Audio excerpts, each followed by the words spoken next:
Hello friends, இப்போ நம்ம பார்க்க போகிறது வத்தலப்பம் எப்படி செய்யறதுன்னு. ஃபஸ்ட்டு நம்ம வந்து என்ன பண்ணோன்னா, ஒரு 3 முட்டையை என்ன 5 முட்டை எடுத்துக்கணும்.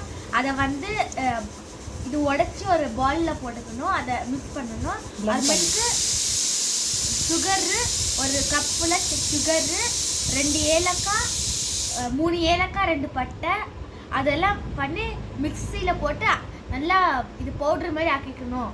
ஐட்டம் இருக்கு. ஒரு பவுலில் அதை ஒரு கண்டெய்னரில் போட்டு அதை இது அந்த பவுடர் நம்ம அரைச்ச பவுடரையும் அந்த முட்டையும் இல்லை கலந்துட்டு நல்லா மிக்ஸ் பண்ணிக்கணும். அது ஒரு மாதிரி நிறைய வெயிட் ஆகும்போது இதை வந்து என்ன பண்ணணும்னா, இது பால் மிக்ஸ் பண்ண அந்த காய்ச்ச வச்சு ஆற வச்சு ஒரு கொஞ்சம் பால் எடுத்துட்டு அதை ஊற்றணும்.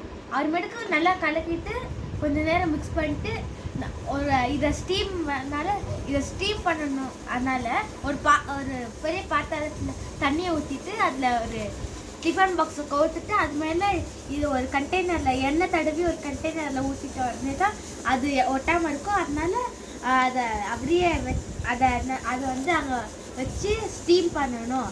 அப்புறமேட்டுக்கு எனக்கு நான் பண்ண அதே மாதிரி நாங்கள் பண்ணோம். இப்போ சாஃப்டாக இருந்துருக்கு. எவ்வளோ சாஃப்டாக இருந்துச்சு பாருங்க. நீங்கள் வீட்டில் ட்ரை பண்ணி பாருங்க, நல்லாயிருக்கும். ரொம்ப சூப்பராக இருக்குது. நீங்களும் ட்ரை பண்ணி பாருங்க. பாய்.